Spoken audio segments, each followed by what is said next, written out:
तुमचा बालविवाह झालाय का? तुम्ही क्लॅरिफाय. आम्ही खूप लिगली एज मध्ये लग्न केलेलं आहे. मैत्रिणींना सांगणार की ऐका बाळा नका जाऊ त्या हॉलला 6 तारखेला प्रिपोन केलं. तेव्हा हे कळलं माधुरी दीक्षित यांना, त्या सुद्धा सरप्राईज झाल्या. सर्वात जास्त घोरतं कोण? माझ्याकडे रेकॉर्डिंग सिंक मध्ये घोरत होतं. सगळ्यात जास्त खोटारडं कोण आहे? हे खोट आहे. तुझ्या आई बाबांमुळे तुझ्याशी लग्न करते, लक्षात ठेवा. मी तू आहेस म्हणून तुझ्याशी लग्न करते. कशी वागते, चिडते तेव्हा? माझं जरा हानिकारक आहे, त्यामुळे खरं तर त्यामुळे मी तिला राग येऊ देत नाही. ऍक्च्युली ती आहे चिडचिड नॉर्मल माझी होते. चिडचिड माझी होते, चिडखोर ती आहे. हॅलो आणि नमस्कार. लव गेम लोचाच्या नवीन एपिसोड मध्ये तुमच्या सगळ्यांचं खूप स्वागत आहे. आज एक गोड जोडी तुमच्या भेटीला घेऊन आली आहे आणि तुम्ही बघितल्यावर त्या जोडीला म्हणालच की ही जोडी खरंच गोड आहे आणि त्यांच्या नात्याबद्दल आज आपल्याला काही नवीन गोष्टी पण ऐकायला मिळणार आहेत. तुम्ही ऐकलं असतील पण काही नवीन गोष्टी ऐकायला मिळणार आहेत. तर स्वागत आहे अभिषेक आणि कृतिका लव गेम लोचा मध्ये. थँक्यू. कसे आहात? खूप छान, मस्त. आणि मी ऐकलं तुमच्या लग्नाला 7 की 8 वर्ष झाली आहेत आणि मी काही रिसर्च करताना असं बघा मला असं वाटलं की 2 की 3च वर्ष झाले तुमच्या लग्नाला, पण 7 आणि 8 वर्ष एकूण म्हणजे मला तर शॉकच बसला. पण 7 वर्षांचा संसार कसा सुरू आहे काय सांगाल? मला तुमच्याकडून टिप्स ऐकायला आवडतील. 7 वर्ष झाली आता जानेवारीत 7 वर्ष झाली. ओके. आता तू सांग काय 7 हा आकडा ऐकून आता मलाही होतं की बापरे हो खरंच की 7 वर्ष झाली.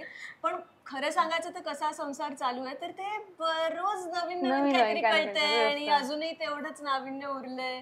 बऱ्याच गोष्टी आता कळतात की अच्छा असं आहे का. अजूनही 7 वर्षानंतर अजूनही ते होतं की एखादं याला अचानक त्याच्या लहानपणीचं काहीतरी आठवतं, जळगावातला तो काहीतरी सांगतो किस्सा बिस्सा आणि मग की तेव्हा ते होतं हे करायचं. म्हटलं हे तू याआधी कधीच नाही सांगितलं. नवीन काहीतरी आठवतं जे तुला नसेल सांगितलं. करेक्ट. त्यामुळे पण असं विचार केला की असं वाटतं की ऍक्च्युली 7 वर्ष झाली आहेत आपल्याला एकत्र राहून.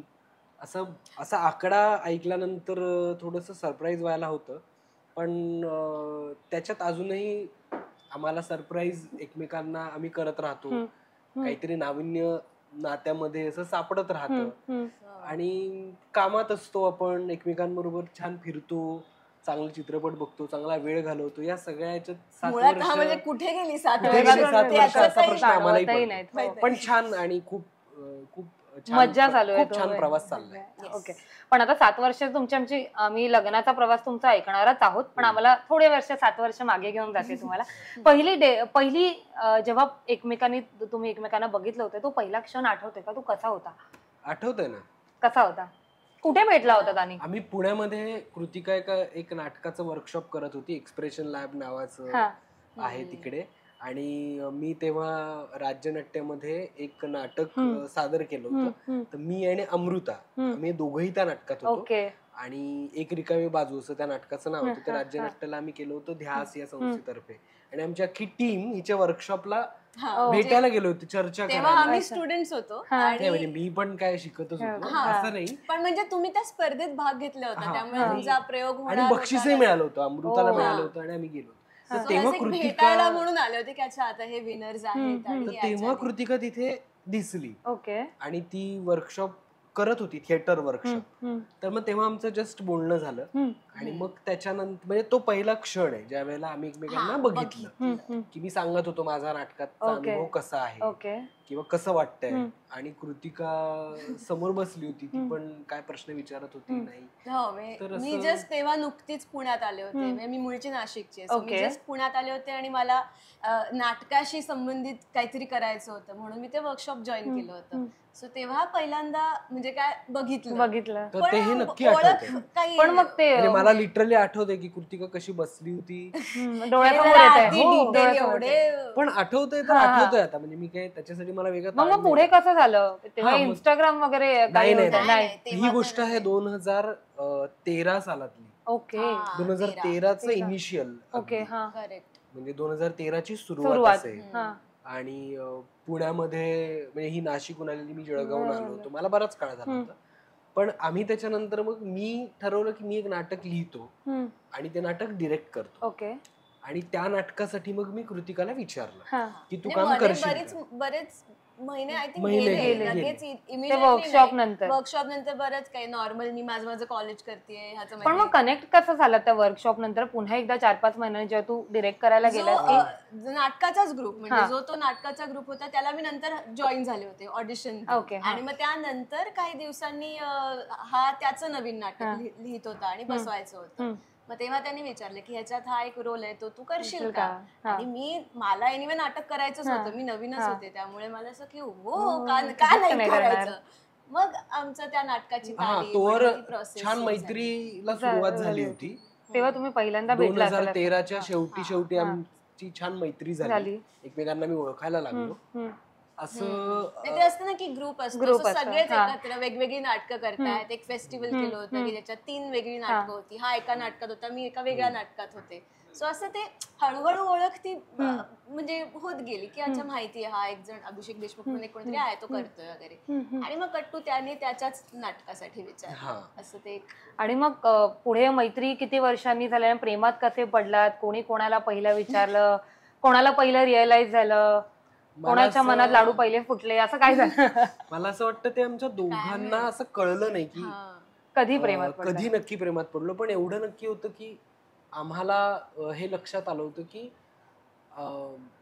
एकमेकांना आपण खूप छान समजून घेतोय दोघांची प्रायोरिटी हे तेव्हा नाटक त्यातलं काम त्याच्यानंतर नाटकाची सगळी प्रोसेस याच्यावर आमच्या दोघांचा फोकस तेव्हा होता पण आम्ही दोघेही त्याला महत्व इक्वली देतोय आणि काहीतरी नवीन एक्सप्लोर करू बघतोय कारण दोघेही आम्ही पुण्यामध्ये तसे पुण्यातले नव्हतो नवीनच होतो आणि माझं सुद्धा शिक्षण पूर्ण झालं होतं जस्ट आम्ही सुद्धा वेगळ्या फील्ड मधले तुम्ही दोघेही वेगळ्या फील्ड मध्ये म्हणजे आमचं शिक्षण तेव्हा सुरू होतं सायकोलॉजीतलं शिक्षण मी सायकोलॉजी शिकत होते आणि मी आर्किटेक्ट झालो होतो जस्ट ओके मग हे ऍक्टिंग मध्ये येण्याचं कसं काय ते लहानपणापासून हे सुद्धा सेम इंटरेस्ट तर याच्यामुळे आम्हाला लक्षात आलं की आम्हाला एकमेकांची कंपनी आवडते आम्ही एकमेकांबरोबर भरपूर वेळ घालवू शकतोय चांगली चर्चा करू शकतोय आणि आमच्या आवडीनिवडी खूप मॅच होत होत्या की तिला काय नक्की आवडतं तिला कुठल्या प्रकारचं बघायला आवडतं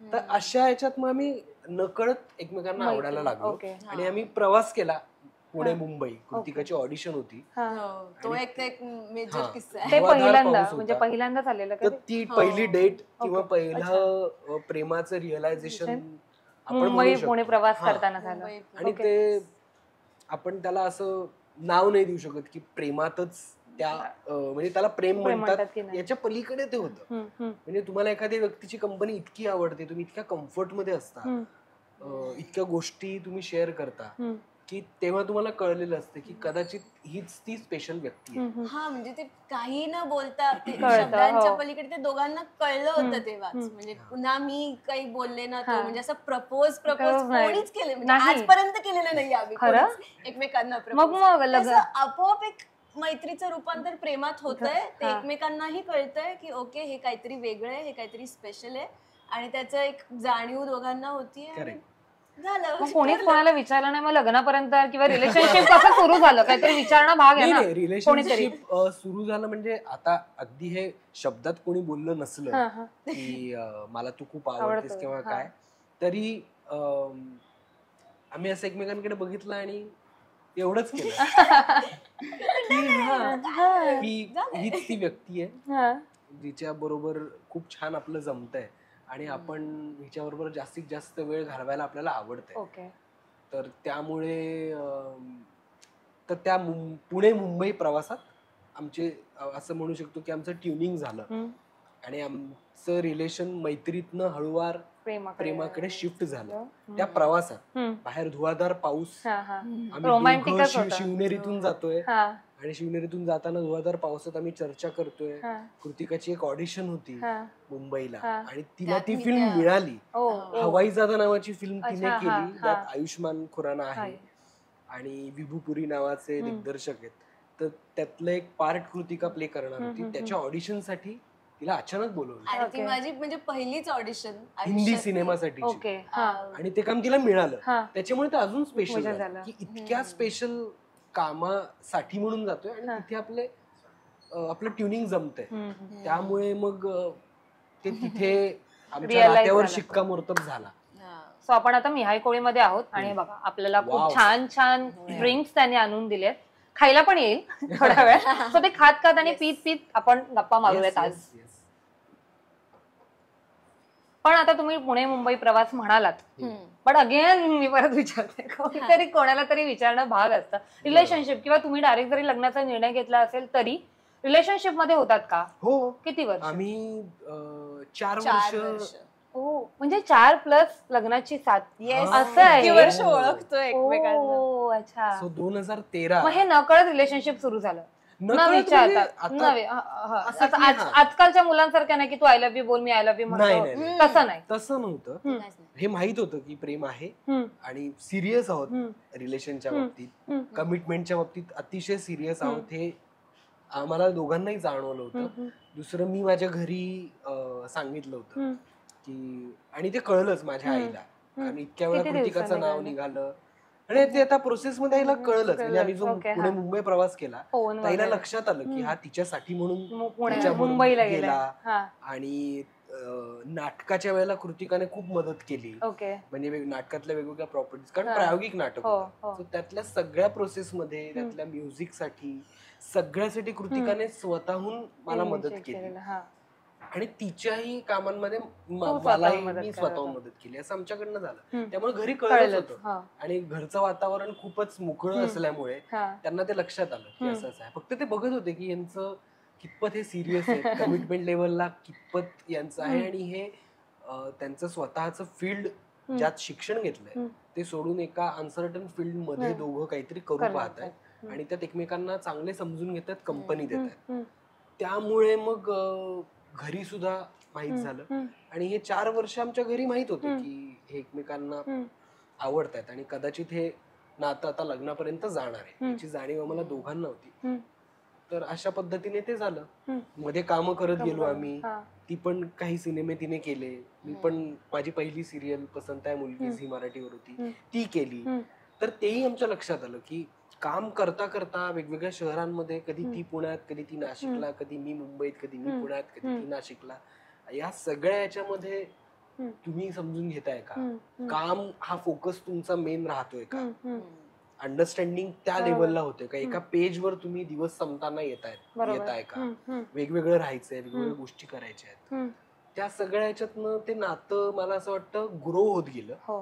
आम्ही अजून नात्यामध्ये मोठे होत गेलो आणि आता 12 वर्ष झाली आम्ही एकमेकांना ओळखतो. आम्ही एकत्र वाढलो, म्हणजे माणूस म्हणून पण एकत्र वाढलो आणि सगळ्या गोष्टी एकमेकांचा अजूनही म्हणजे ते प्रवासही चालूच आहे. बघितला. एकत्र ग्रो करतोच अजूनही ते सुरू. त्याच्यामुळे मग लग्नाचा विचार हा आई वडिलांनी फोर्स केला म्हणून विचार केला गेला की तुम्ही 4 वर्षानंतर लग्न करायचंच आहे अशा पद्धतीने केला गेला?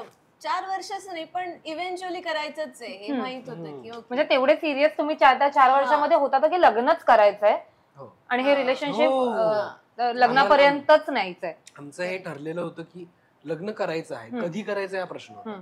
पण जेव्हा लक्षात आलं की माझ्यापेक्षा कृतिका जास्त छान सांगू शकेल की कसं आम्ही म्हणजे लग्न या डिसिजन पर्यंत पोहोचलो, कारण त्या बाबतीत आमच्या दोघांचे वेगवेगळे व्ह्यूज होते की लग्न कधी करायला हवं. प्लीज ते पण सांगा. आणि हे तर मला असं होतं की आमचा दोघांचा प्रवास सुरू झाला होता, कामं करायला लागलो होतो, एकमेकांबरोबर वेळ घालवायला लागलो होतो, मुंबई पुणे खूप प्रवास होत होता, एकमेकांना समजून घेतलं होतं आणि आमचा फोकस आता आमच्या करिअरवर पूर्णपणे होता.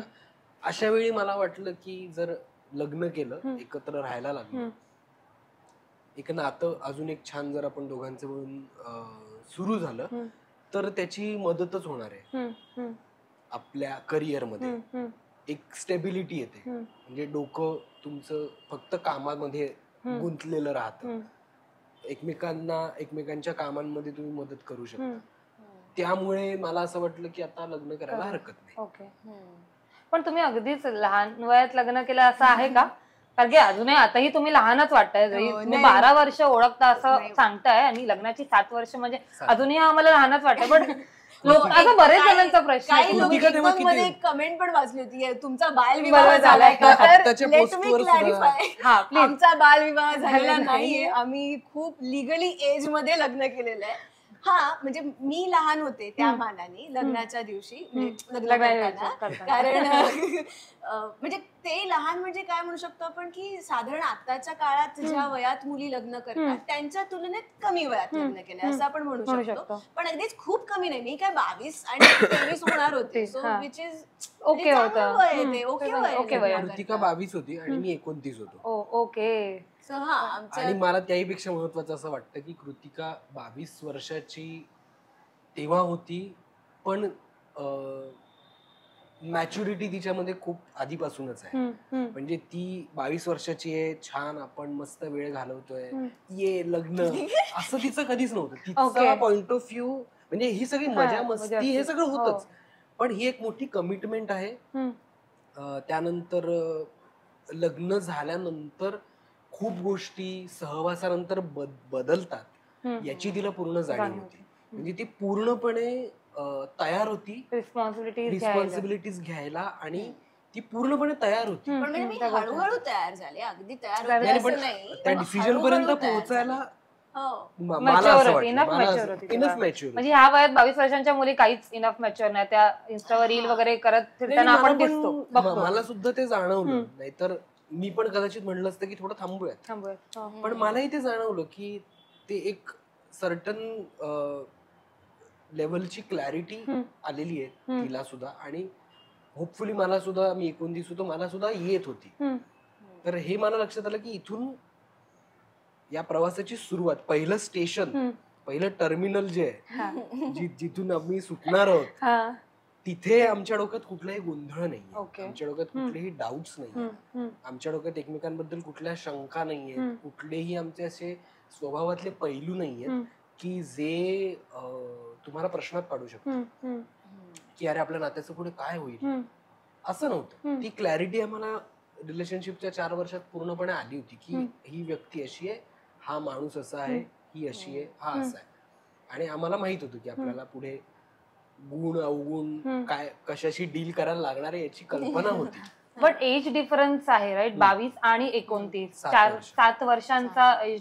पण त्याच्याबद्दल काय विचार मनात आलेला का तुमच्या किंवा फॅमिलीचा की 7 वर्षांचा डिफरन्स आहे? एकतर आम्ही ज्या कारणामुळे एकमेकांबरोबर काम करायला लागलो तर ते फील्डच आहे, नाटक किंवा या गोष्टी, आर्ट्सच्या गोष्टी अशा असतात ज्याच्यामध्ये तुम्ही किती सिन्सिअरली काम करताय हे जास्त महत्वाचं असतं.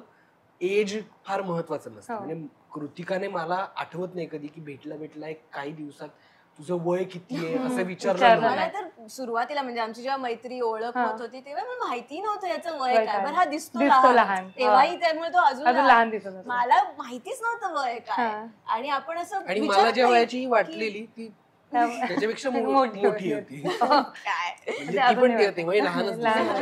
अजूनही लहान दिसते. त्यामुळे तसं काहीच डोक्यात तेव्हा. आणि ते आता आर्ट्स मध्ये आणि असं असल्यामुळे एनिवे असतंच ना की तुमचं वय काय, तुमचं शिक्षण काय वगैरे हे येतच नाही सवाल मनात. म्हणजे आपण जेव्हा मुळातच प्रेमात पडतो तेव्हा वय आणि ह्या सगळ्या गोष्टी कोणीच विचारतच नाही किंवा विचारात घेत नाही. विचारात घेतल्या जाऊ शकतात. काही वेळेला वागण्यावरनं वाटू शकतं की कदाचित या व्यक्तीचं वय आता हे आहे त्यामुळे कदाचित ही व्यक्ती अशी आहे.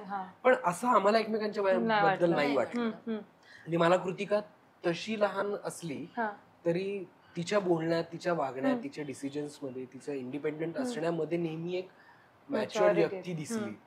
आणि मी वयाने मोठा असलो तरी तिला हे लक्षात आलं की हा ग्रॅज्युएशन याचं झालंय, त्याने आता जॉब आर्किटेक्ट म्हणून करू शकलेला जॉब सोडून हा ऍक्टिंग आणि लिखाण आणि नाटकात करतोय आणि असं वागतोय जसं काही अजून हा कॉलेजला. तसं तिला मे बी वाटलं असावं. आम्ही बोललो नंतर तेव्हा. त्याच्यामुळे कृतिका तिच्या एज पासून थोडी पुढे आली आणि मी मागे आलो. दोघांनी मॅनेज केलं, मॅनेज झालं ऑटोमॅटिक. त्याच्यामुळे वयाच्या अंतराचा प्रश्न फारसा नाही जाणवला. पण घरच्यांचं काय म्हणणं होतं या बाबतीत जेव्हा तुम्ही, आता तू म्हणालास की घरच्यांना कळलंच की लग्न करायचंय, पण वयावरून काही झालं नाही का? की कृतिका तुझ्या घरात पहिली गोष्ट, कारण की हा वयाने 7 वर्षांनी मोठा आहे, तुझ्या घरातून प्रश्न उपस्थित केला गेला नाही का की हा खूप मोठा आहे तुझ्याहून, किंवा तुला विचारला गेलं ना की कृतिका खूप लहान आहे? नाही, मला विचारलं की तिचं काय म्हणणं. म्हणजे असं नाहीये ना की तू आता 29-30 होतोयस तर तुझ्यासाठी म्हणून ती हे हा, करतेय, घाईघाईत लग्न घाईघाईत करते. करते. पण तसं नाही, तिने कृतिकाने विचार करायला वेळ घेतला आणि तिने तिच्या घरी सांगितलं, माझ्या घरून हे केलं. आणि मी म्हटलं तसं की सगळी क्लॅरिटी आली होती आणि आम्हाला माहित होतं की आता हे नातं अशा याला आहे की आता इथून पुढे वेगळं काही होऊ शकणार नाही. आम्हाला आमच्या आता कामावर फोकस करायचा आहे. लग्न तुम्ही केल्यानंतर तुमचा प्रवास अजून सुखकरच होणार. म्हणजे लाईफ मधले समजा आपण असं म्हणलो की 2 डिपार्टमेंट असतात बाबा, एक पर्सनल आणि एक प्रोफेशनल. ते पर्सनल वाला डिपार्टमेंट सॉर्ट होऊन जाईल, मग आपण आता प्रोफेशनल वर फोकस करूया, असं ते त्याचं एक त्याच्यामुळे नाही, घरून सपोर्ट होता. एक मनाची तयारी करा, तुम्ही ठरवा फायनल काय ते. जर तुमचं कन्फर्म असेल तर काहीच हरकत नाही. काही सल्ले दिले गेले होते का घरच्यांकडून? नाही. कारण ते 4 वर्ष एक जवळून बघितलं त्यांनी. म्हणजे तोवर मी अभिषेकला पूर्णपणे ओळखलो आणि तोही, त्यांनी मला पूर्ण ओळखलं होतं की त्या 4 वर्षात हिच्या काय फ्लॉज आहेत किंवा काय चांगल्या गोष्टी आहेत, हे असं दोघांचं एकमेकांना कळलं होतं. त्यामुळे माझ्यातले सगळे फ्लॉज तिला माहिती होते आणि माझ्या घरी पण हे माहित होतं ओके. की कृतिकाला माहितीये की अभिषेक मध्ये काय फ्लॉज आहेत किंवा त्याच्या कुठल्या गोष्टी आहेत ज्या कदाचित तिला नाही, पण ती त्याला युज टू झाली. आम्ही आमच्या मैत्रीला आणि आमच्या नात्याला 4 वर्ष दिली सिन्सिअरली, आणि ते करता करता आम्ही कामही करत होतो, हे घरचे बघत होते. पण थँक्स टू आई बाबा आणि त्यांचं पण सपोर्ट खूप मोठा होता. त्याच्यामुळे आईने खूप छान समजून घेतलं मला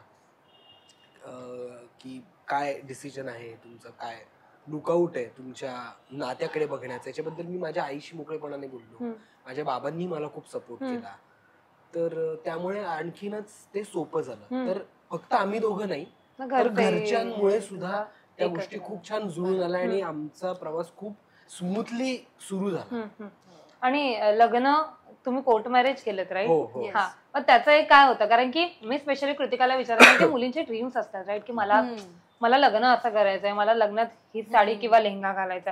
तर तुझं असं काही नव्हतं का की म्हणजे कोर्ट मॅरेजवर भले हा बोलला असेल, मुलांचं असं असतं कोर्ट मॅरेज करूया? माझं ड्रीमच तसं होतं की नाही, मला साधं लग्न करायचंय, मला कमी खर्चात कमी लोकांमध्ये, जी फक्त आपली लोक. म्हणजे आता ती पद्धत लॉकडाऊन मध्ये आणि लॉकडाऊन नंतर आली की ओके आपण कमी लोकांमध्ये लग्न करूया. माझं ते तेव्हाच होतं की नाही कमी लोक, कमी जी आपली लोक आहेत, आपली माणसं आहेत, त्यांच्याच सोबत लग्न करणं आणि त्यांच्यासोबत तो दिवस शेअर करणं आणि सेलिब्रेट करणं. सो माझं मुळात ड्रीमच तसं होतं की मला साधं लग्न करायचं आहे, मला अजिबात मोठं काहीही करायचं नाहीये. अभिषेक तुझं काय होतं? तुलाही कोर्ट मॅरेज करायचं होतं?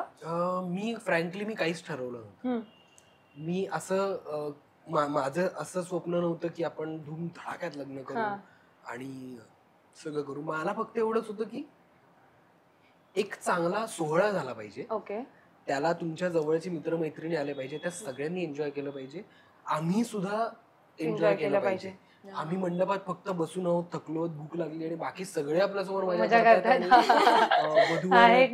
याच्यात आहेत, असं नको. आम्ही पण मजा करतोय, घरचे मजा करतायत, त्या सोहळ्याचा आनंद घेतायत, तो सोहळा त्यातला प्रत्येक क्षण उपभोगतायत, आनंद घेतायत, एवढीच माझी इच्छा होती. पण कृतिकाने असं केलं की कोर्ट मॅरेज एक ऐकायला असं वाटतं की किती कोरडं कोर्ट मॅरेज, पण आम्ही तसं नाही केलं.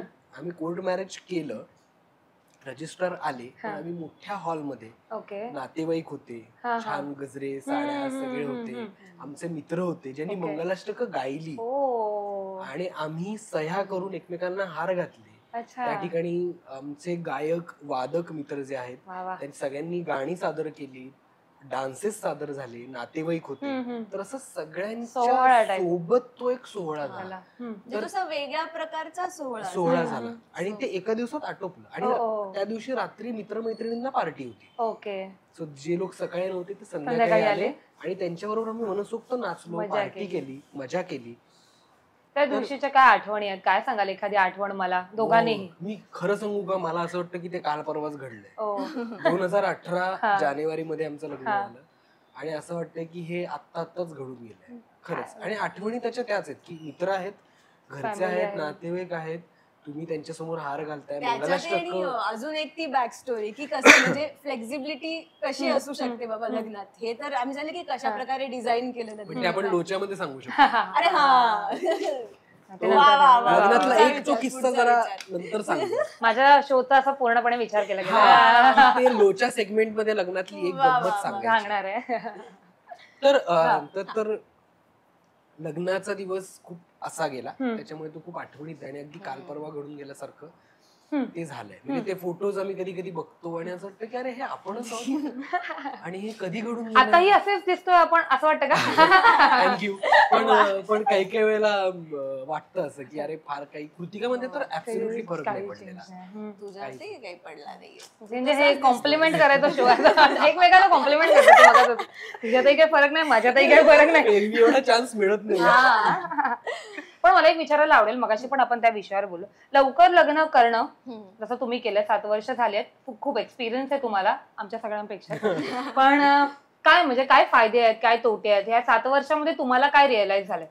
तोटे नाही आहेत मला वाटतं, काही फायदेच आहेत. म्हणजे जसं मी म्हणले तसं की एक डिपार्टमेंट सिक्युअर झालंय, सो मग आता दुसऱ्या डिपार्टमेंटवर तुम्ही फोकस करू शकता. सो त्यामुळे आम्ही दोघंही खूप मोकळ्या मनाने किंवा काय म्हणू शकतो ना, फ्रीडमने आमच्या कामांवर, काय ऑडिशन्स करायच्या असतील किंवा जे हातात असलेलं काम आहे त्याच्यात अजून नीट फोकस देऊन करायचं असेल तर त्याच्यासाठी आम्ही छान मोकळ्या मनाने ते करू शकतो. कारण आम्हाला माहिती आहे की ओके, घरी जाऊ जेव्हा आपण, दिवस संपू तेव्हा आपली कोणीतरी व्यक्ती एक घरी आहे, ते माहिती आहे. त्याच्यामुळे ती एक सिक्युरिटी पण येते. सो मला वाटतं फायदेच जास्त आहेत लवकर लग्न. आणि ही म्हणली त्या सगळ्या गोष्टी आहेतच. मला असं वाटतं की लवकर लग्न म्हणजे लवकर वयात लग्न झालेलं आहे एवढंच आहे. त्या अगोदर एकमेकांना बऱ्यापैकी ओळखत होतो. म्हणजे लोकांना किंवा काही वेळेला मित्रांशी बोलताना मला असं जाणवतं की लवकर लग्न म्हणजे तुम्ही एकमेकांना काहीच ओळखत नाही आहात आणि कमी वयात लग्न केलंय. तर या दोन वेगळ्या गोष्टी. म्हणजे लग्नाचा डिसिजन लगेच घेतला. आता आम्ही लग्नाचा डिसिजन लगेच नाही घेतला, आम्ही एकमेकांना पूर्ण ओळखलं होतं आणि प्रवास आमचा खूप लवकर सुरू झाला. पण तो सुरू झाला असला तरी म्हटली तसं कामावर फोकस राहिला, एकमेकांना आम्ही ओळखत होतो आणि एकत्र ग्रो झालो. ते एक मला असं वाटतं की सांगता येईल. पण तुमची इंडस्ट्री किंवा आपली इंडस्ट्री अशी आहे की ऍक्टिंग करिअर मध्ये तुमची तर सुरुवातच होती जेव्हा तुम्ही रिलेशनशिप आणि लग्न केलं तेव्हा. पण असं काही म्हणतात की लग्न जे करतात ते लपवून ठेवतात का, आता लग्न हा टॅग लागला तर फार कमी रोल्स मिळतात असं म्हटलं जातं. ते किती खरं आहे किती खोटं आहे मला माहिती नाही. तर त्याबद्दल तुमचं काय मत आहे ओव्हरऑल? काही लोक तुम्ही असा विचार नव्हता केला का की आपल्या ऍक्टिंग करिअर मध्ये ह्याचा काही परिणाम होऊ शकतो? नाही, अजिबात. आमच्या म्हणजे ते असं काही ध्यानीमनी आलं नाही. कारण आपण एकमेकांबरोबर क्वालिटी टाइम घालवतोय का, आपण एकमेकांना आपल्या कामातल्या गोष्टी डिस्कस करून काही नवीन समोरच्याकडनं काही आपल्याला इन्साइट्स मिळतात का, काही नवीन गोष्टी शिकायला मिळतात का, याच्याकडे आमचा फोकस होता, याच्याकडे आमचं जास्त लक्ष होतं आणि ते गेलं. आम्ही असं ठरवलं नाही त्यामुळे ते आता 9 नंतर रात्री फक्त आपण दोघे असं नाही, पण आपोआप ते घडत गेलं. त्यामुळे ते असं मनात नाही आलं कधीच की लपवून ठेवायचं, सांगायचं नाही वगैरे. कारण तो आता पर्स्पेक्टिव्हचा भाग असेल कदाचित, पण त्याच्यामुळे आपल्याला कामच नाही मिळणार वगैरे असं नाही. त्याला महत्व आम्ही आमच्या वेळेला दिलं, कामापेक्षा महत्व आमच्या रिलेशनला दिलं. त्याच्यामुळे कदाचित असं नाही वाटलं आम्हाला की अरे लपवून ठेवू किंवा काय, अजिबात नाही. पण मला कृतिकाला प्रश्न विचारायला आवडेल की हा तुझ्या 7 वर्ष मोठा आहे, राईट? दादागिरी करतो का की मी मोठा आहे? ते फक्त बोलायला, फक्त सांगायला की ऐक जरा माझं, मला 4 गोष्टी जास्त माहिती आहेत. पण नाही, काही नाही. जेव्हा डिसिजन घ्यायची, कुठलाही निर्णय घ्यायची वेळ येते तेव्हा कळतं की काय रे तू तर म्हणत असता तू मोठा आहे, तुला जरा जास्त कळतं, ते कुठे गेला आता असं. पण हे मला खूप पूर्वीच लक्षात आलं की आमचे रोल आणि आमची वय चेंज होत असतात, मिसमॅच असतात आणि ते चेंज होत असतात. कधी कधी तिला गरज असते तेव्हा मला मोठं व्हावं असं वाटतं, कधी कधी तेच विचारणार होते मी आता की आपण जेव्हा लग्न होतं तेव्हा काही सवयी ज्या असतात ना, आता कदाचित असं असू शकतं की कृतिका लहान आहे तर तू तुझ्याप्रमाणे लहान वयाप्रमाणे वागतोस किंवा बोलतोस, कधी कधी कृतिका तुझ्या वयाप्रमाणे मोठी होते, असं होतं का, असं झालंय का कधी? असं होतं, आपोआप होतं कधी कधी, आपोआप होतं कधी कधी की तिला मी एक खूप म्हणजे समजूत घालताना तिची खूप लहान व्यक्तीची आपण बोलतो अशी समजूत घालतो तेव्हा, आणि तिला असं होतं की एक मिनिट मी मोठी आहे, काय समजवतो की मला कळतंय. आम्ही जर हा प्रयत्न केला असं करायचं तर ऍक्च्युली आमच्यात भांडण होतं. आम्ही एकमेकांना काही असं शिकवायला सांगायला गेलो की हॅलो मी तुझ्याकडे शिकायला नाही आले, कारण वय काय कमी जास्त, तो मोठा आहे वयाने, मी लहान आहे वयाने, असं असलं तरी सुद्धा लग्न किंवा पार्टनरशिप किंवा काय कंपॅनियनशिप ही दोन माणसांची असते आणि ती इक्वलच असते. त्याच्यात वय, त्याच्यात तुमचा अनुभव, आम्ही 4 पावसाळे जास्त बघितले असं नाही, तिथे तुम्ही करेक्ट सेम प्लेइंग फील्डवरच येता की तिकडे ती इक्वालिटीच वर्क होऊ शकते. त्यामुळे ते असं काही होत नाही. म्हणजे उलट एकमेकांना सांगायला गेलो की असं होतं की एक मिनिट मी केलंय ऑलरेडी, मला माहितीये असं एक होतं. पण एक आता 7 वर्ष झाली, तुम्हाला बऱ्याचशा गोष्टी कळल्याच असतील, नव्याने कळल्यात असं म्हणाला तुम्ही, पण असं असतं ना की एखाद्या पार्टनरची सवय आपल्याला लागते, ऑटोमॅटिकली लागते की जर कृतिका शांत आहे तर तू कधी कधी तिच्याप्रमाणे शांत होतोस ऑटोमॅटिकली. ठीक आहे, चला आता कृतिका शांत आहे ना, मी तिच्याप्रमाणे शांत राहून बघतो. कधी का आठवण बघते कधी केलं बरे, उलट की अभिषेक चिडचिड करतो तर कधी कधी मी त्याच्यासारखं वागते ऑटोमॅटिकली. ह्या सगळ्या गोष्टी होतात, तसे काही चेंजेस होतात का कधी कधी, किंवा झालेत का? आता एखादा इन्सिडेंट आहे का? असं इन्सिडेंट नाही आठवत, पण अशा गमती जमती होत असतात की कधी कधी कृतिका फुल ऑफ एनर्जी आणि सगळं असं हे सांगते की चल हे करू ते करू, उठ पटकन चल चल चल आपण जाऊया फिरायला, असं होतं. आणि मला असं होतं की आज हिला काय झालं, ही माझ्यासारखी का वागते. आणि कधी कधी आणि सेम माझंही होतं की मी शांत, म्हणजे आतल्या रूम मध्ये की हा एकटा निघून जातो कुठेतरी आतल्या रूम मध्ये, हा आतमध्ये अजून आवाज नाही आला, खूप वेळ झाला हा काही बोललाच नाहीये. डॅश आणि हा डॅश म्हणजे आमचा डॉग जो आहे, हे दोघे आत इतका का शांत आहे. मग तिला होतं की काय झालं, असला विचार, मला मग ते टेन्शन, तू ओकेस ना, असं का बघतोयस अचानक, हे होतं की काही झालं नाहीये ना. तसे आमचे स्वभाव स्विच होत असतात आणि ते सवयीमुळेच असावेत कदाचित. तुम्हाला एकमेकांबरोबर इतकं राहिल्यानंतर ते तुमच्या नकळत तुमच्या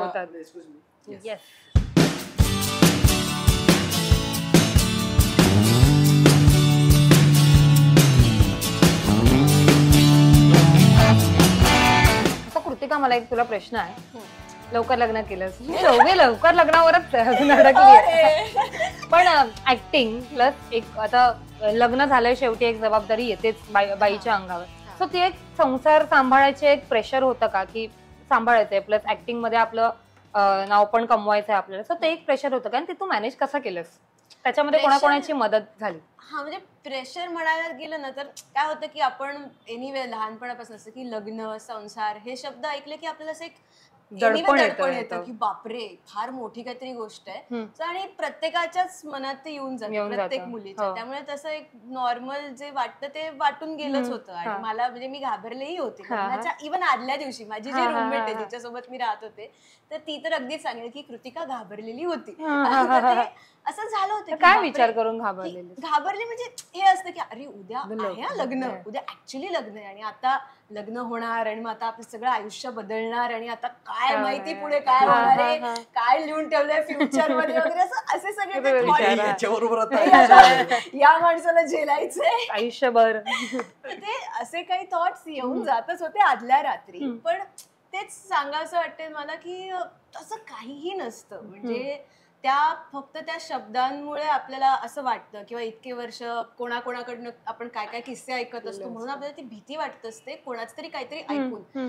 पण खरं बघायला गेलं तर, आणि मे बी आता मी लकी ठरले असेल, म्हणजे आपल्या बाबतीत आपल्या बाबतीत तसं नाही घडलं की कदाचित मी लकी ठरले असेल. पण लग्न झालं आणि झाल्यानंतर मग असं झालं की काही बदललं नाही, जग नॉर्मलच आहे. म्हणजे सूर्य तसाच उगवतोय आणि तसाच मावळ, काही वेगळा फार काही बदल नाहीच घडला. आयुष्य खूप बदललं, अभिषेकचं आयुष्य खूप बदललंय.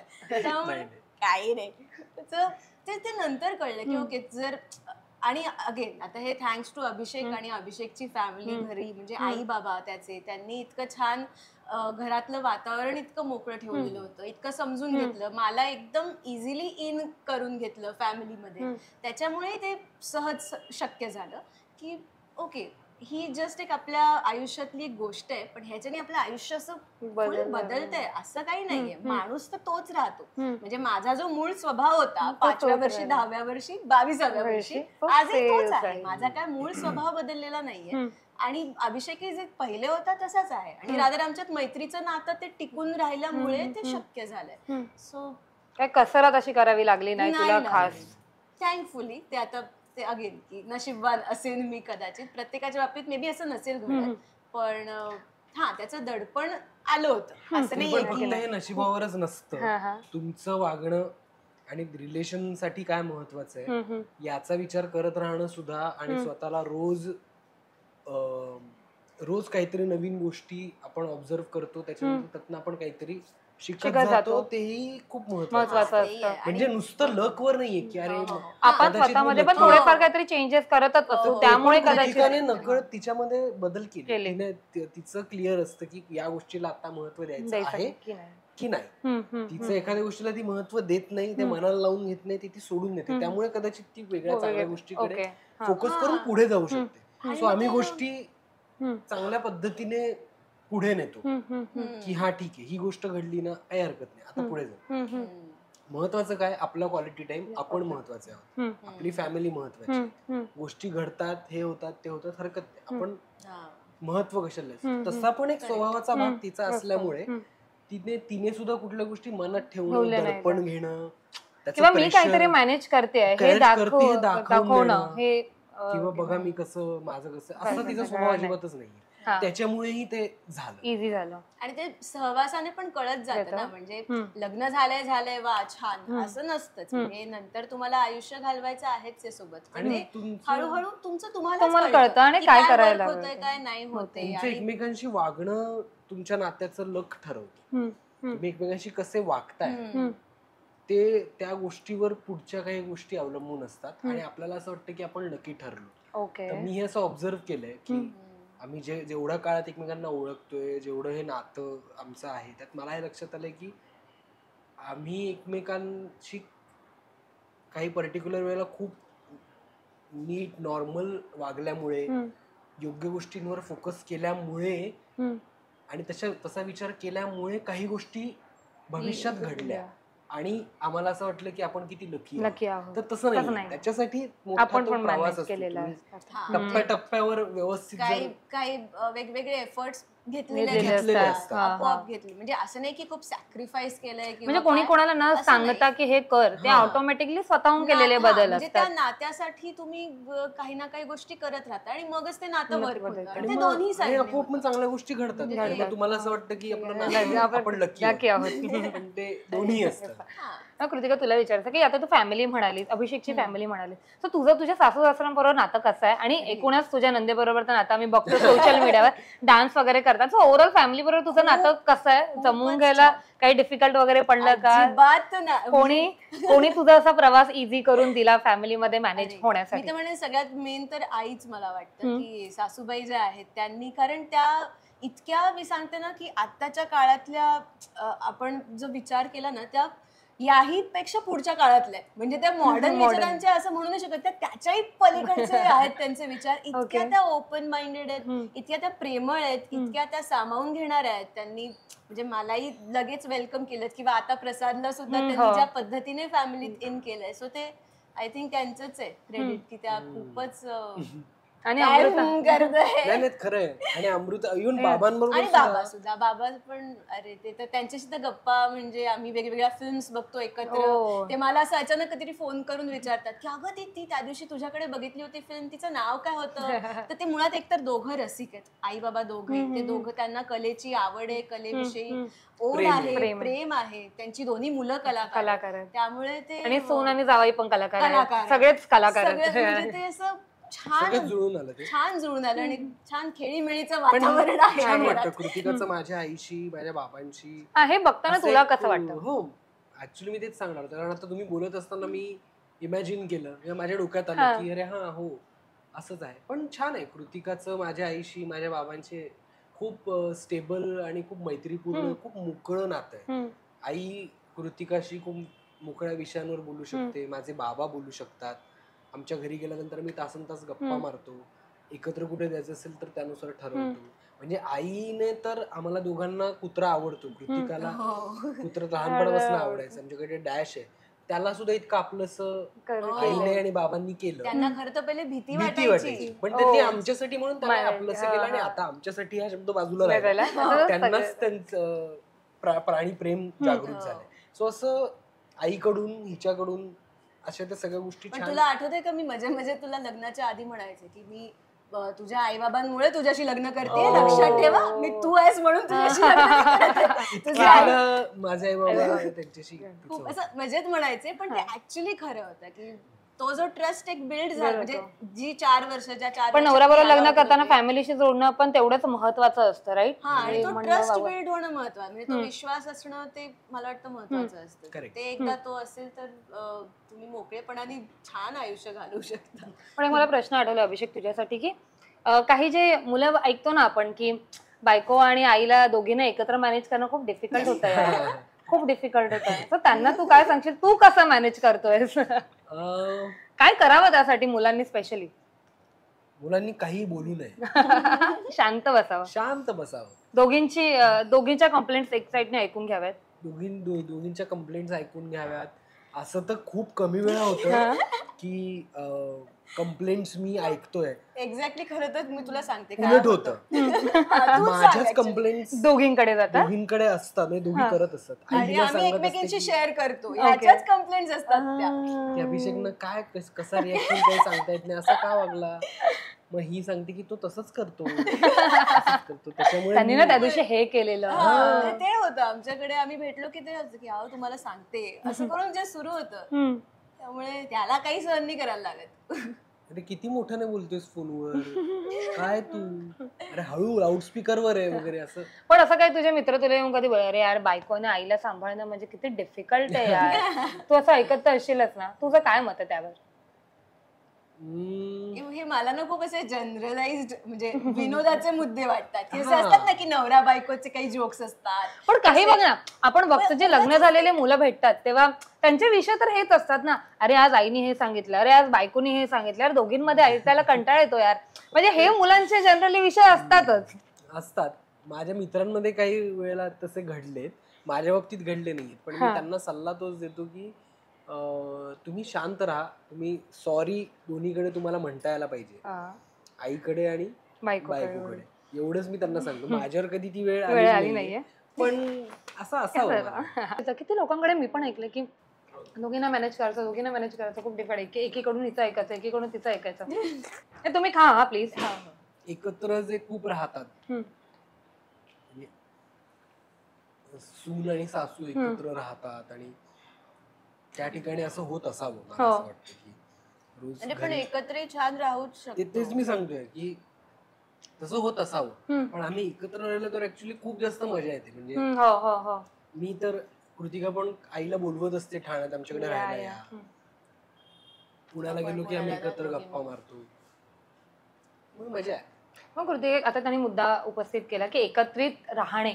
आजकालच्या मुली आहेत ना, फॅमिली बरोबर राहायला नकार देतात की आम्हाला नाही राहायचं, एकत्र फॅमिली असेल तर आम्ही लग्न नाही करणार. अरेंज मॅरेज करताना पण आजकाल, लव्ह मॅरेज असते तर लांबची गोष्ट आहे. त्यावर तुमचं ओव्हरऑल मत काय आहे? वाटतं की एकत्र असताना एकतर खरं तर तुम्हाला म्हणजे छान वाटतंच, मजाही येते खरं तर. म्हणजे माझं मत, पर्सनल मत ते की जास्त माणसं असतील सोबत एकत्र तर उलट खरं तर छान वाटतं. पण ते माणसांवरही डिपेंड करतं. सो मे बी काही लोकांच्या ज्या तू म्हणलीस तशा तक्रारी असतील तर तिथे कदाचित माणसांमध्ये प्रॉब्लेम असूच शकतो. म्हणजे आपण असं जनरलाइज करून सर्वांसाठी काही नाहीच बोलू शकत की सगळ्यांच्या दृष्टीने. पण तुम्ही मुळात जसं आता नवरा बायकोच्या बाबतीतच म्हणतो की एकमेकांना समजून घेणं, प्रेम, लग्न, ह्या सगळ्या गोष्टी, तसंच फॅमिली सोबत राहतानाही एकमेकांना समजून घेणं हे प्रत्येक नात्याला लागू होतं. मग ते सासू सून असो वा कुठलंही नातं असो, जर एकमेकांना नीट समजून घेतलं तर कुठे मग तक्रारीसाठी स्कोपच नाही उरणार ना. बरोबर. किंवा एखादी व्यक्ती जर काही स्पेसिफिक गोष्ट बोलत असेल जी तुम्हाला खटकतीये तर ती का बोलतीये, ते का होतंय, याच्या जर तुम्ही खोलात गेला तर सगळं म्हणजे सोल्युशन मिळून जाईल. तर कदाचित लोकांना असं होत असावं की प्रॉब्लेम खूप आहेत आणि हे असे सगळे प्रश्न आहेत आणि ह्या कटकटी आहेत, त्यावरच फोकस करण्यात ना बराच वेळ निघून जातो. पण त्या कटकटी जर असतील तर त्या काय आहेत, त्याच्या जर तुम्ही खोलाशी गेला तर तुम्हाला ते म्हणजे तो गुंता सगळा सुटेल ना. तर थोडेसे कष्ट घ्यायला लागतात ते विचार करायला आणि त्याच्या मुळाशी पोचायला, पण पोचले तर तो गुंता सुटू शकतो. लोकांना सॉल्व्हच नाही करायचं. म्हणजे जरी असं नाही की सगळ्यांचं बाबा गुण्यागोविंदानेच आयुष्य असतं, असू शकतात काही प्रॉब्लेम्स अप अँड डाऊन येत राहतात लाईफ मध्ये. पण जर तुमचा अप्रोच जर सॉल्व्ह करायचा असेल तर तुम्ही तो सॉल्व्ह करू शकाल. तुमचा जर अप्रोच असेल की काय कटकट जसं की आधीपासूनच असं असेल तर मग ते नाही होणार. अप्रोच तसं असेल तर मग नाही होणार. मग तुम्हाला मला तेच दिसत वाटतं राहील. की लोकांना म्हणजे काही मुलींना किंवा मुलांना त्यांना को एक्झिस्ट सवय नसते, एकत्र सहवासाची सवयच नसते आणि त्यांना ते नवीन काही बदल तुमच्या आयुष्यात होतोय लग्नानंतर किंवा काय तर ते आत्मसात सुद्धा करायचं नसतं. प्रॉब्लेम तिथे अगदी साधं उदाहरण, आमच्याकडे समजा आम्ही सगळे आहोत घरात, आईने रियालिटी शो लावला टीव्ही, आमच्याकडे टीव्ही हॉल, तर कृतिका मला अमृता असेल तर अमृता किंवा आम्ही पटकन असं नाही म्हणत ए यार ते नको लो रियालिटी शो, आम्हाला आता एखादी चांगली फिल्म बघायची, मूव्हीवर बघायची, नेटफ्लिक्सवर बघायची, असं नाही म्हणत. कारण आईने ते लावलेलं असतं रियालिटी शो आणि जरी तो असं हे फारसं रेग्युलर बघण्यात नसलं तरी आम्ही सगळे मिळून त्यात आवडीने कसा गायक गातोय, आई त्या गाण्याबद्दलच्या आठवणी काय सांगते की अरे हे गाणं या काळी यांनी सादर केलं होतं, यांचं आहे, असा अप्रोच आपोआप डेव्हलप झाला. आणि उलट आई आमच्याकडे आल्यानंतर किंवा मी पण आता घरी गेलो होतो, मी टेस्ट मॅच बघत होतो. ओके. सकाळ तर आई म्हणली की हा ठीक आहे, मी पण बघते. आई पण बघते, विचारते प्लेयर्स कुठले आहेत, काय कुठले, किंवा कृतिकाने एखादा चांगला पिक्चर लावला तर घरातले सगळे बघतात. आईने साऊथ इंडियन एखादा चांगला प्राईम किंवा कुठल्या याच्यावरचा सिनेमा, कुठल्या चांगल्या प्लॅटफॉर्मवरचा सिनेमा बघितला तर आम्ही पण तो बघतो. सो असं ते आपोआप थोडस अंडरस्टँडिंग तिकडे लागतं आणि तुम्हाला हे समजून घ्यायला लागतं की तुम्हाला जर 4 वेगळ्या लोकांबरोबर राहायचं आहे, जी लोक आयुष्यभर आता आपल्या बरोबर असणार आहेत, तर ते जर थोडस तुम्ही काही ठिकाणी तुमचा मोह टाळला, काही ठिकाणी तुमचं म्हणणं, तुमचे हक्क, तुमच्या या गोष्टी, तुमचा स्वातंत्र्य असं जर थोडस तुम्ही जर ऍडजस्ट केलं, बॅलन्स केलं, तर तो प्रवास खूप स्मूथ होतो. आजकालच्या मुलांना हे करायचं नाहीये किंवा काही करत असतीलही, पण प्रमाण वाढलंय थोडस आणि सगळ्या बाजूने, फक्त मुलं असं नाही, पालकांच्या बाजूने सुद्धा, सासू सासरे सगळ्यांनी मिळून जर ठरवलं की म्हणजे ही जबाबदारी पूर्णपणे त्या मुलीची, सुनेची किंवा मुलाची किंवा जावयाचीच असते असं नाहीये, ही त्यांच्या मोठ्यांची पण असते की ते दोन्ही बाजूंनी जर समजून घेतलं आणि दोन्ही बाजूने तरच ते होऊ शकतं. कुटुंबाचा समतोल राखला जातो. कारण तुम्ही एकाच व्यक्तीवर नाही ते टाकू शकत रिस्पॉन्सिबिलिटी की नाही आता ते तिनेच ऍडजस्ट करून घेतलं पाहिजे, असं नाहीच म्हणू शकत. बरोबर. कुठल्याही बाबतीत 2 डोकी 3 डोकी एकत्र आली की ते दोघा तिघांना स्वभावाप्रमाणे गेलं पाहिजे. एक वेगळा प्रश्न आहे, तुम्ही लिव्हिंग रिलेशनशिप मध्ये नव्हतात, राईट? नाही, पण आताचे जे कपल्स आहेत ते लिव्हिंग रिलेशनशिप खूप ट्राय करून बघतायत, तर त्याबद्दल तुमचं मत काय? चुकीचं आहे, बरोबर आहे, काय म्हणणं आहे overall? I think personal choice आहे. आणि काही म्हणजे लिव्हिंग मध्ये राहणं हे ज्याच्या त्याच्यावर अवलंबून आहे. अशा काळात आपण आता आहोत असं मला वाटतं.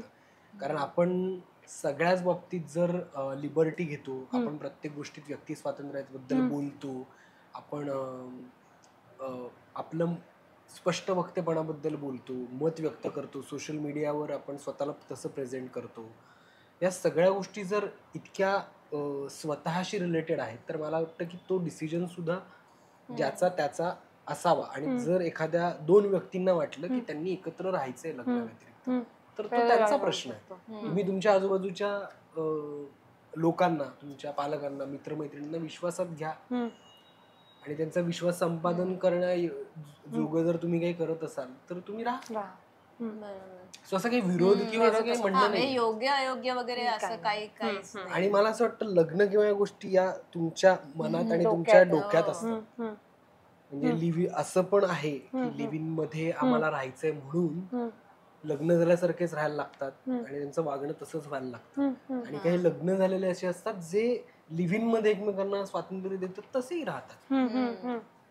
सो ते चॉईस तुम्ही कसा विचार करताय तुमच्या नात्याचा एवढ्यावरच आहे. लिव्हिंग, लग्न आणि हे मला असं वाटतं काही वेळा हे टॅग्स आहेत. काही वेळा जर तुम्ही सूक्ष्म विचार केला तर ते फक्त टॅग्स आहेत. लग्न झालेले जोडपे सुद्धा कदाचित तेवढे त्यांच्यामध्ये चांगलं नातं नसेल जेवढं लिव्हिंग वाल्यांमध्ये असेल किंवा उलट असेल. ओके, आता एक तुम्ही सोशल मीडियावर तर आम्हाला दिसता, पण तुम्ही ऍज अ कपल म्हणून फार तुमचा प्रेझेन्स कमी दिसतो. सो तो का? कारण की तुम्ही आम्हाला तर असं गोड गोड गोड गोड दिसत, तू जास्त तुझ्या नंदे बरोबर रील करताना आम्हाला दिसतं, अभिषेक बरोबर फार कमी दिसते. तर ते काय आहे?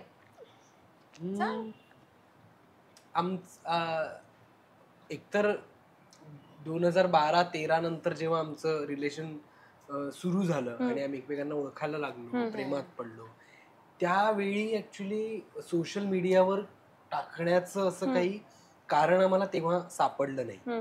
आणि कारण तेव्हा एवढं इंस्टाग्राम आणि फेसबुक जस्ट आलेले होते आणि त्याच्यावर लोक तसं गोष्टी पोस्ट करत नव्हते जसं आजकाल कपल करतात. आमच्याबद्दल आमच्या कॉन्टेंट वगैरे हा प्रकार रील नव्हते, व्हिडिओ असं काही नव्हतं. आणि आमच्या घरी माहित होतं की हे दोघं डेट करतात किंवा हे दोघं एकमेकांना पसंत करतात, एकमेकांबरोबर सिनेमाला जातात.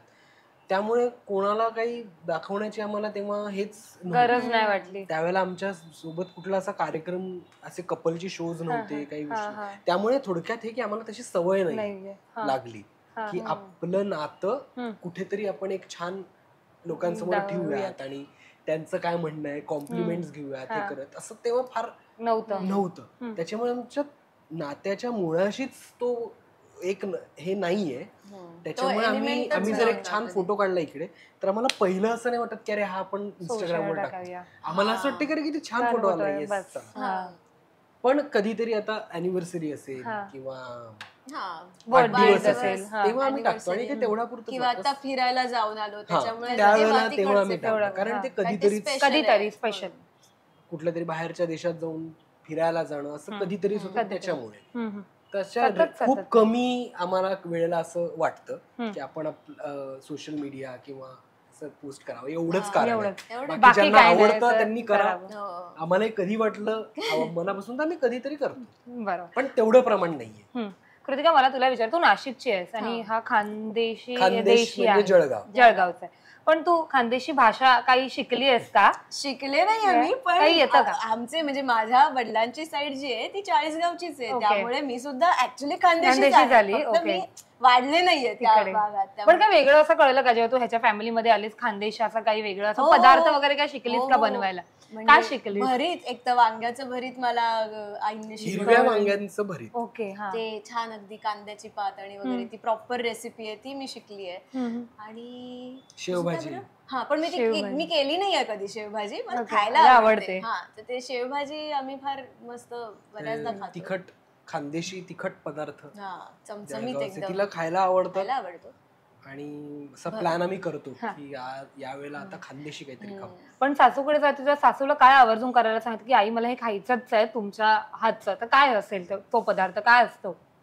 ऍक्च्युली काय होतं ना, त्यांना इतक्या वेगवेगळ्या रेसिपी येतात ना, आणि प्लस त्या इतक्या प्रायोगिक रेसिपी काहीतरी करतात, म्हणजे वेगळं काहीतरी नवीन शोधून काढतात आणि करतात.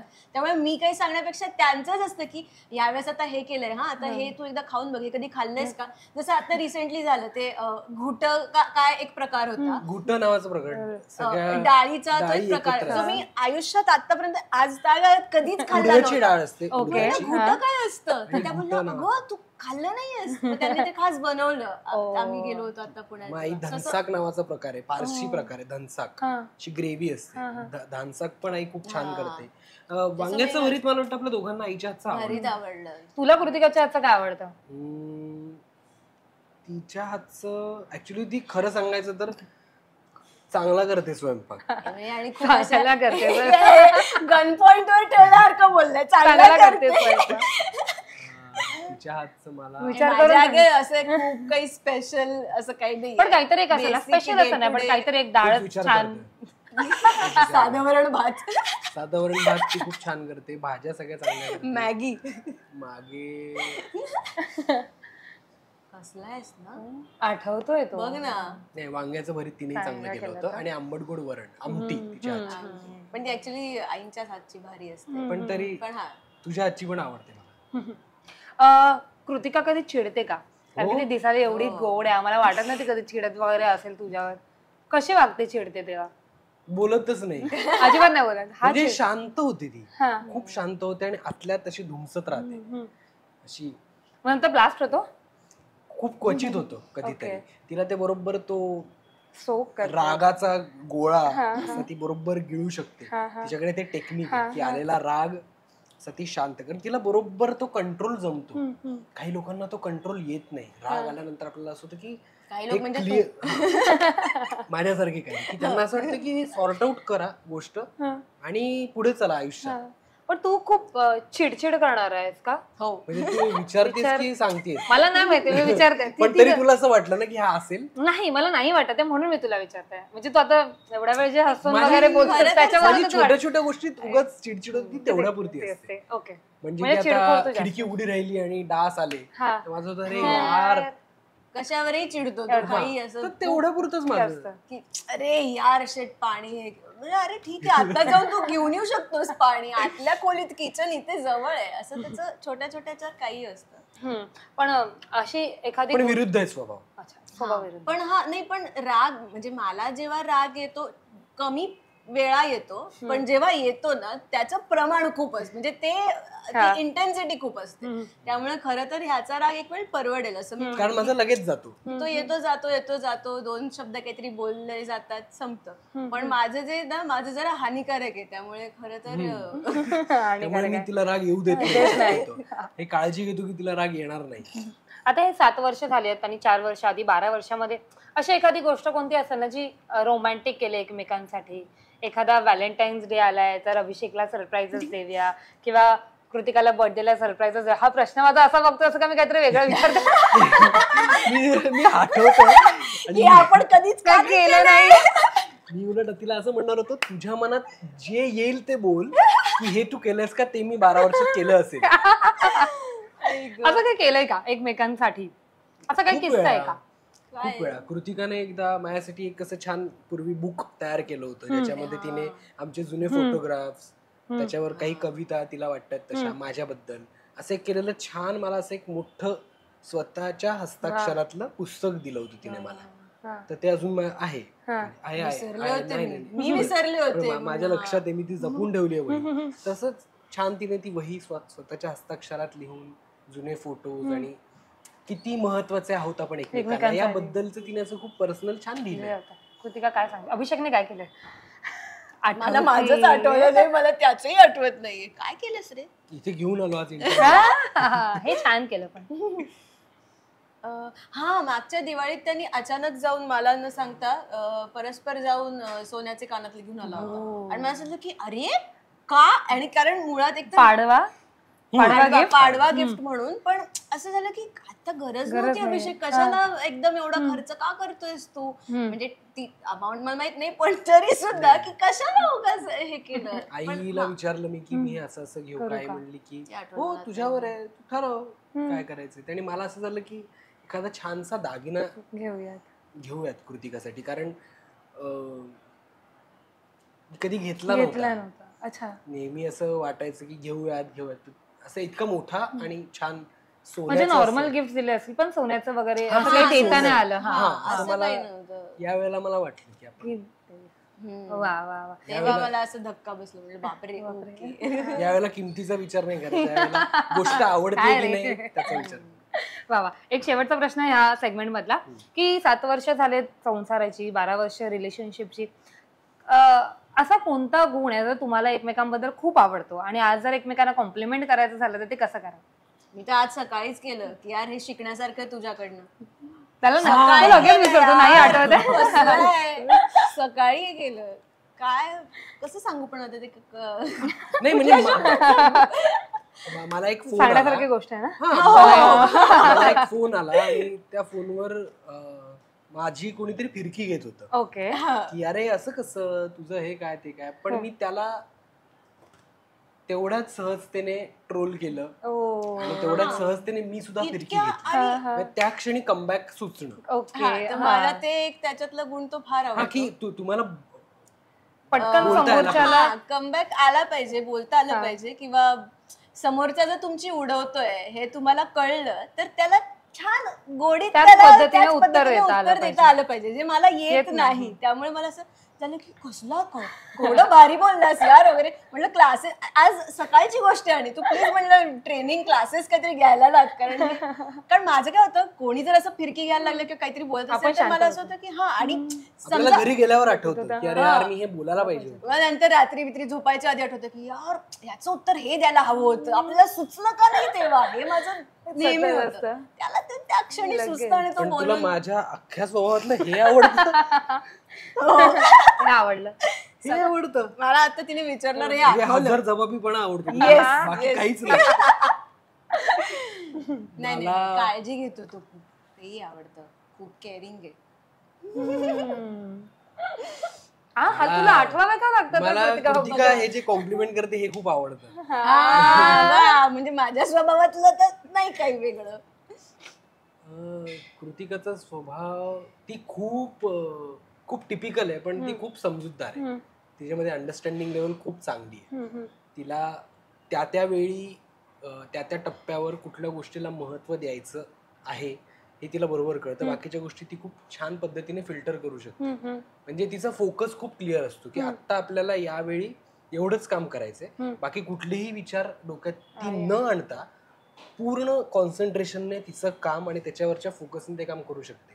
त्याच्यामुळे ती कुठलंही काम करते ते खूप क्वालिटीचं असतं, त्याच्या मागे तिचे कष्ट असतात. कुठलंही छोटंसं काम का असेल, सजावट असेल एखादी छोटीशी किंवा काहीही असेल, किंवा एखादा व्हिडिओ असेल किंवा तिची एखादी ऑडिशन असेल, कुठल्या तिचा डान्स असेल, डान्सशी रिलेटेड ती जर काही कोरिओग्राफी क्लासिकल डान्सची करत असेल तर त्याच्यात सुद्धा ती पूर्णपणे त्याच्यात रंगून गेलेली असते. सो तिचा फोकस आणि क्लिअर, आणि तिचे त्याबद्दलचं तिचं समज, तिचं अंडरस्टँडिंग मला खूप आवडतं. छान प्रश्न विचारला, ही छान कौतुक ऐकायला मिळालं. वा वा. मी काय करत नाही का. सो लव्ह स्टोरी तर आपण ऐकून घेतली, तर वेगळ्या पद्धतीने आता गेम्स कडे वळूया. चिडखोर कोण आहे? यांनी प्रश्न वाचला. फॉर एक्झाम्पल तसंच करतो, चीटिंग करतो. तो ॲरो गेम आहे. हे जे ॲरोज आहेत मी तुम्हाला एक एक देईन, प्रश्न विचारेन की कोण कोण काय करतं. स्वतःकडे असेल तर स्वतःकडे फिरवायचं, एकमेकांकडे असेल तर एकमेकांकडे फिरवायचं. ठीक आहे? माझ्याकडे नाही, तुमच्या दोघांचे प्रश्न आहेत. पहिला प्रश्न, सर्वात चिडखोर कोण आहे? प्रश्न अभिषेकला ऑलरेडी माहिती होता. ऍक्च्युली ती आहे. चिडचिड नॉर्मल माझी होते, म्हणजे असं की थोडीफार शब्दाच्या कोटा करतो. चिडचिड माझी होते, चिडखोर ती आहे. हे काय एक्सप्लेनेशन होतं की चिडचिड? सिरियस चिडखोर ती आहे असं काही नाही. तूही जेव्हा चिडतोस ना, खूप चिडतोस. आता सिरियस आणि मस्करी चिडखोर पण. यांच्या सेटवर यांच्या सिरियल मधलं सुद्धा सगळ्यांनी तेच उत्तर दिलं होतं, चिडका बिब्बा कोण आहे तर हाय. सगळ्यांनी मेजॉरिटी ऑफ लोक म्हणलं चिडणं आहे, चिडका बिब्बा आहे, विषय एंड. ठीक आहे. तू ओके. सर्वात जास्त फनी कोण आहे? अभिषेक. भांडण झालं की सर्वात आधी सॉरी कोण म्हणतं? अभिषेक जिंकत चाललाय. सर्वात जास्त आय लव्ह यू कोण म्हणतं? कोण म्हणतं? लोक आमच्या दोघीकडे बघून आय लव्ह यू म्हणतात. हे सांगा कोण म्हणतं? कृतिका. नाही म्हणत. आज म्हणतो आय लव्ह यू, आणि मग मी स्वतःकडे गेलो. जिंकण्यापुरतं म्हणजे गेम जिंकण्यासाठी. सर्वात जास्त घोरतं कोण? माझ्याकडे रेकॉर्डिंग माझ्याकडे रेकॉर्डिंग म्हणजे हे सगळं रेकॉर्ड वगैरे करता तुम्ही प्रूफ साठी?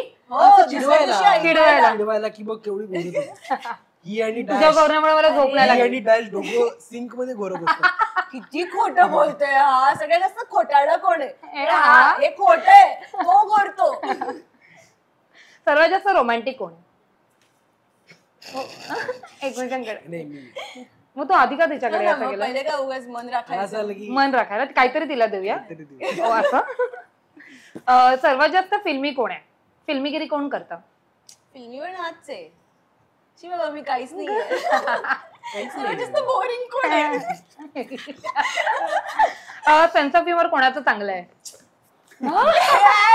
अरे यार मला असं वाटलं कृतिकाच आहे, कृतिकाकडे जाईल अरे. म्हणजे तुझं असं नाही, बट तू आता एवढी तिची इंटरव्ह्यू मध्ये एवढं तिला कृतिकाच्या वागण्यामुळे माझ्या सेन्स ऑफ ह्युमर डेव्हलप झाले. ह्युमरच वाटतं. बस.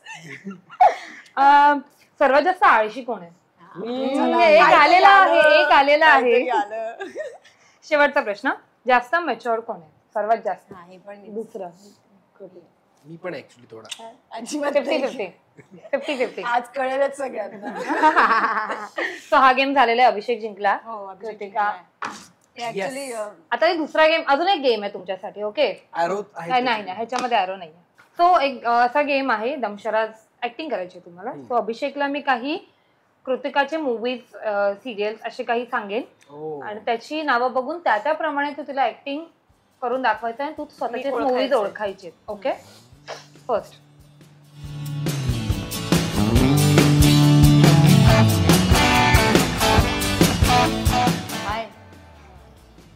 बाय.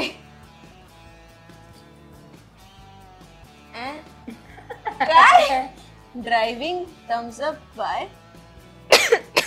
कोणी ड्राईव्ह केलं? मी कोणाला बाय केलं? मला कोणी बाय केलं? मी आहे. मी ड्राईव्ह करते. बकेट लिस्ट, माधुरी दीक्षितचं ड्रायव्हिंग सीन. त्याच्या आधी शपथ तुझेच मूवी आठव ना तू. काय पानिपत? मिशी. अरे टायटलचं कर ना काहीतरी. टायटल आहे हे. म्हणजे तो वेगळ्या पद्धतीने करतोय. ऐका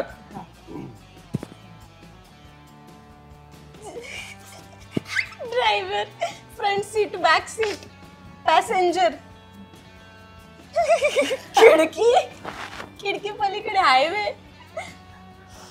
अरे यार काय काय आहे? Happy journey. मी दाखवलं होती. सिंपल. मला वाटलं जर्नी मधनं कळेल. अरे बाय ड्रायव्हिंग हे टिक मार. टिक.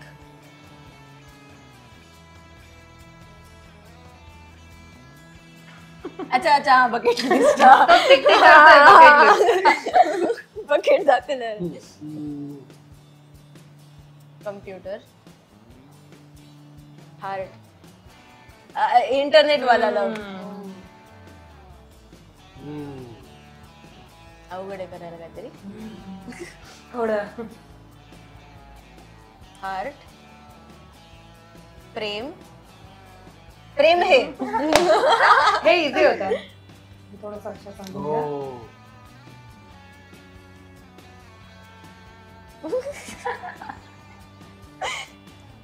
हवाई ज्यादा.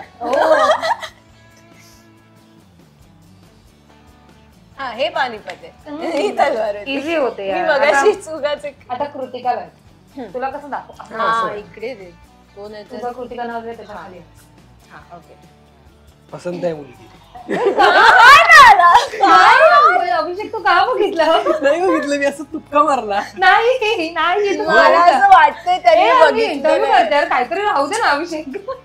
चीटर. सरळ सरळ ती सिरियल असेल असं मला वाटतं. चीटर. बरं कसं केलं असतं श्रुती दाखव. मी तोच विचार करत होते तेवढ्या बोलला. कसं म्हणजे मला खरंच कळत नाही. अरे तुक्का लावला म्हणजे असं मला वाटत होतं तुक्का लावला. 2 क्वेश्चनला तू तुक्का लावला. तुक्का हो बरोबर ना. एवढे कसे तुक्के म्हणजे. ओके पुढचं जाऊ दे. नाही बघितलं ना नक्की. नाही ओके.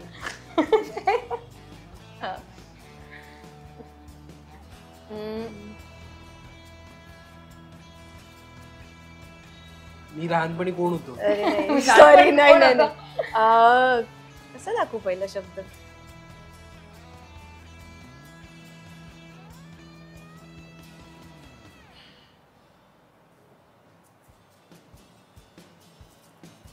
तू कोण होतीस लहान? मी सांगू, अभिषेकला कळलं, अभिषेक ऍक्टिंग करतो. नाही काय लहान मूल आता रिसेंटली केलंय. सगळं विसरलं. पेटी गाणं कोण गात?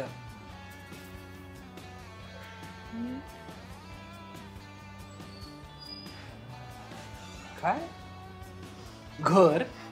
घरात आई कुठे काय करते? ऍक्टिंग करत असं? नाही. अरे बापरे. ओके. अवघड आहे अरे. येईल. ओके. आई घर पहिलं आ. कसं सांगू? ठीक आहे. सगळं विसर.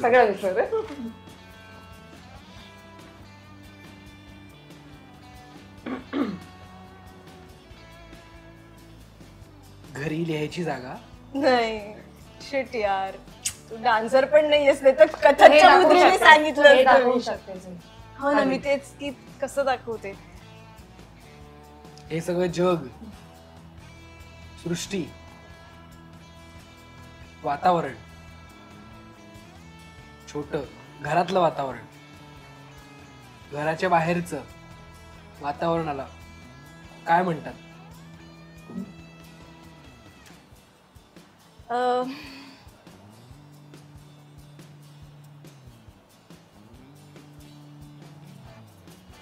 थांब सांगतो. आजूबाजूचं शेत, आवार, आवार, काय छोटी छोटी घर, गाव. आईच्या गावात मराठीत बोल. बोले ना, ते बोलले कसं दाखवलं? ओके.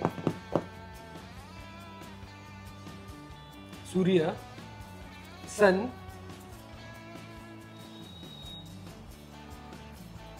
सनी,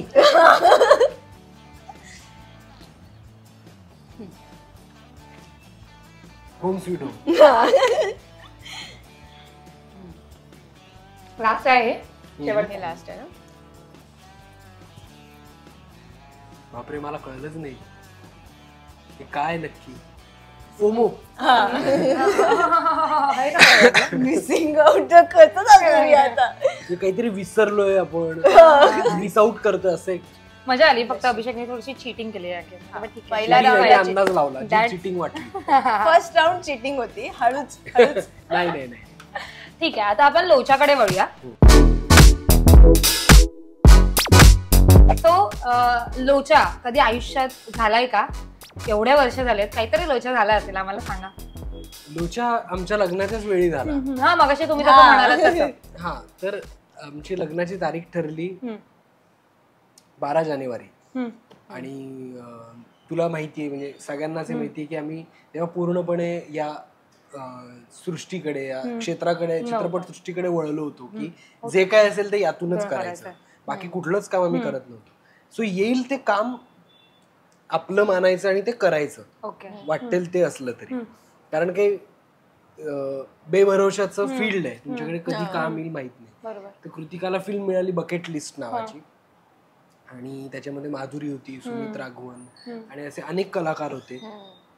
आणि आम्ही लग्नाची तारीख ठरवली 12 जानेवारी आणि कृतिकाचं शूटचं शेड्यूल तेव्हाच लागलं.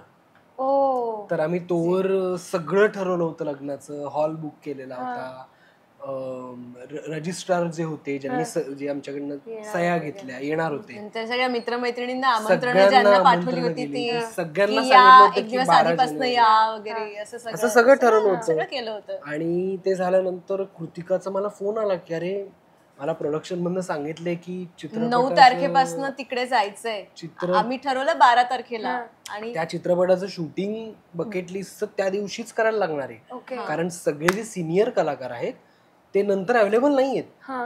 आणि ते हे होतं ते गाण्याचं शूट होतं, त्या गाण्यात सगळे होते, त्यामुळे असं होतं की सगळ्यांच्या तारखा त्याच जुळून आल्या, त्यामुळे एकटी करता बदलणं वगैरे शक्यच नाही. आणि मी तो विचारही नाही केला अर्थातच. कृतिका म्हणली की आता काय, आणि तिला असं लक्षात आलं की एकतर मग ही फिल्म सोडायला लागेल जर लग्न आहे त्या तारखेला करायचं असेल तर, नाहीतर मग डेट चेंज करावी लागेल. हा, तिने घाबरत मला सांगितलं. मग मी म्हटलं की ठीक आहे बघू, असं कसं यार, आता काहीतरी सांगा ऍडजस्ट करायला. नाही होऊ शकत. तिने लग्न आहे माझं. नाही चिडलो नव्हतं, मी पण टेन्शन मध्ये आलो. लग्नाची तारीख आहे आणि काय आता. तर तिकडे सुद्धा शूटच्या इथे सुद्धा ते म्हणले की लग्न आहे मान्य, पण तारखा नाही होऊ शकत. मग आईशी बोललो आम्ही, आणि आईशी कृतिका बोलली की काकू ऍक्च्युली असं असं आहे, आणि ते तेव्हा म्हणतायत की त्याच दिवशी हे झाला लोचा. आईने असं केलं की ठीक आहे, आपण लग्नाची तारीख प्रीपोन करू. म्हणून आम्ही काही दिवस राहिलेले बोलल्या ना की हा हरकत नाही, आपण बदलूयात. म्हणलं अरे हा, म्हणजे तोवर मी हेच झाले होते की शिट आता काय करायचं, एवढंच की आता काय होईल, आता तारीखच ती आली नेमकी, आता एकतर लग्न होईल नाही तर फिल्म होईल, हे माझ्या डोक्यात होतं. की मी हा विचारच केला नाही की लग्नाची तारीख आपल्या हातात आहे, ती आपण बदलू शकतो, हे माझ्या डोक्यात आलंच नाही. जेव्हा काकू इतक्या कॅज्युअली बोलल्या की हा ठीक आहे आपण बघूयात ना, प्रिपोन करूयात, म्हणलं हा रे हे सोल्युशन असू शकतं. असा तो लोचा झाला होता, तो झाला इझिली. पण तेवढंच पॅरेंट्सचा सपोर्ट करणं पण तेवढं इम्पॉर्टंट असतं की तुमच्या आईने. आणि मग सगळं मग काय नाही, मग मित्रमैत्रिणींना सांगणं की ऐका बाहेर नका जाऊ त्या हॉलला, 6 तारखेला प्रिपोन केलं. 6 तारखेला गेलं तुम्ही? 6 तारखेला गेलं. आणि जेव्हा हे कळलं माधुरी दीक्षित यांना, त्या सुद्धा सरप्राईज झाल्या की अरे तू लग्न प्रिपोन केलं. सगळ्यांना एक तर मला तू लग्न करतेस हे असायचं, तू लग्न प्रिपोन केलंस. वा वा, मस्त लोचा होता. एक शेवटचा प्रश्न या इंटरव्ह्यूचा. 12 वर्ष झालेत, 7 वर्ष झालेत लग्नाची. 7च म्हणजे 4 वर्ष रिलेशनशिप रे, ती पण काउंट होतात. मागे वळून पाहताना कोणता असा क्षण आहे जो परत जगावासा वाटेल?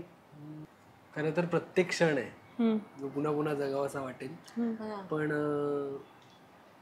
लग्नाचंच मला असं वाटतं.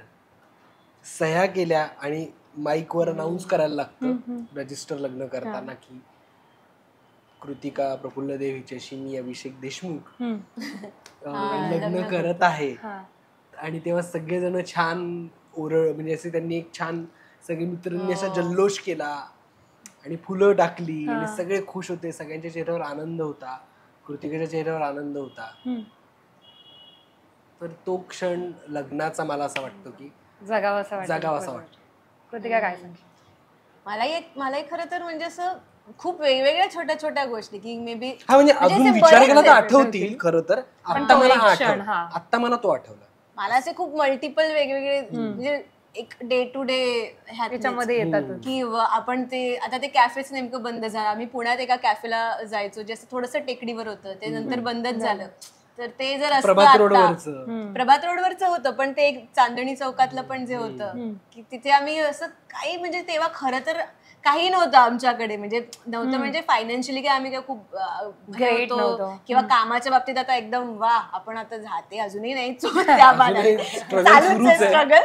पण आता जरा बरी परिस्थिती आहे, तेव्हा काहीच असं नसायचं खरं तर. पण तरी आम्ही तिकडे त्या कॅफेत जायचो लहानशा आणि बस एक कॉफी तेवढंच असायचं. खायलाही असं घेतोच असं नाही करायचो की एक कॉफी एक चहा चालेल अशा ह्याच्यात होतो. तर कदाचित तो काळ तो काळ पुन्हा पुन्हा जगावासा वाटेल, जेव्हा अगदी नवीन सगळं सुरू झालं होतं आणि काही माहित नव्हतं पुढे काय होणार आहे. किंवा पिक्चरही खूप आपण तेव्हा बघितले होते. तेव्हा एकतर मुळात तिकीटही किती स्वस्त असायचे. आता म्हणजे विचार करते म्हणून आठवलं की इतक्या फिल्म्स आम्ही एकत्र बघितल्या की काही नवीन पिक्चर आला की चला जा, तो त्याची बाईक काढायचा, आम्ही फिल्म बघायला जायचो. त्यामुळे असे वेगवेगळे पिक्चर पुन्हा जर पहिल्यांदा बघतोय असे जर बघता आले. तिला तिच्या हॉस्टेलच्या खाली घ्यायला गेलो आणि म्हटलं ये 5 मिनिटं बोलायचंय पुण्यामध्ये. तर ती आली तिच्या हॉस्टेल मधून खाली. म्हटलं बस कॉर्नरला आपण कॅफेत जाऊ, कॉर्नरला जाऊ चहा पिऊन येऊ, एवढं काय थेट सिंहगडावर घेऊन आणि मी घरातल्या स्लीपर्स मध्ये होते हॉस्टेलच्या रूमच्या आमच्या स्लीपर्स मध्ये असं का केलंस तू? वा वा. कोपरा गेला मागे, ते नगर गेलं मागे, म्हणजे बोलता बोलता कळलंच नाही तुम्ही कधी खडकवासला आलं म्हणलं. नाही तिला थोड्यानंतर असं आलं की कुठे नेतोय फिरून येऊ. गप्पा मारत मारत मारत.